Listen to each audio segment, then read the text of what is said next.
I just received my second paycheck of the month, $2,774. So let's budget my paycheck together. I'm a new grad nurse working in California. I'm currently in like the last couple of weeks of my current job, so my income is about to change drastically. But for now, this is what we are working with. Me and my fiance are currently saving up to purchase our second home, so I'm trying to save as much as possible. So first things first, I always put half of my paychecks directly in my savings. I actually have it set up through my hospital to where my direct deposit goes half to my checking and half to my savings. That way I don't even see the money and I don't touch it at all, and I just pretend it literally does not exist. Obviously, if something were to happen, I could easily pull from those savings, but that's kind of how I like to think about it. Like, that money is already in my savings and I'm not allowed to touch it until I buy a house. And the second thing I like to do is put $500 into my Roth IRA. I try to do this every single month to almost max it out at the end of the year. And I just started doing this as of recently when I started my nursing job. When I was in nursing school, obviously I didn't invest $500 a month into my Roth. I think I invested $50 a month. Kind of just do what you can. Then we go into my fixed expenses for the month. I'm making this video a little bit before December is over, so some of my bills come out at the end of the month. Sorry if you hear my dog breathing loudly.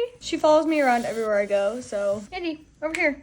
So first fixed expense is my rent. This month I actually only paid $150 in rent because I'm only staying half of the month, and then I paid $500 for my deposit when I first started living there. So I'm getting that back, and I pretty much just subtracted that from what I owed her pretty much. So $150 for the month, which is really nice. And then for groceries, I usually budget $500, but this month I spent $391.77. Like I said, the month's not over, so I might make another grocery run. For gas, I spent $178.84. I do drive 3 hours to where I work, as you guys know, which won't be for long, thank goodness. So I do spend quite a bit on gas, but I do drive a hybrid, so it's a little bit cheaper. And then for subscriptions this month, I usually spend around $70 on my subscriptions, but this month I spent $23.98. I'm guessing most of my subscriptions come out at the end of the month though, because that seems a little bit low. For pet insurance, I actually switched over to AAA instead of FIGO, which is a lot cheaper. So this month I only spent $29.27 on pet insurance, but I'm actually gonna have to add my second dog because we just got another Frenchie, so now that's gonna be doubled. That's okay. That's something I'm willing to pay. And then for car, I kind of just put random car purchases in here. I did have to renew my driver's license, so that was $45, and then I paid $6 for gas, so I spent $51 on car stuff. For ClassPass, I would spend $59 a month on my membership. For my BSN classes, I usually spend $1,390 a month for my class, but this month it was actually covered by my hospital, which is nice, so I didn't spend anything on my BSN class this month. For me and my fiance's phone bills, I pay for his as well. We spent $154 this month, and that includes like phone insurance and then our phone plan. And this is where things get a little bit crazy because it's December, and I tend to spend a lot more during December because I'm hanging out with friends, I'm buying Christmas gifts, all that fun stuff.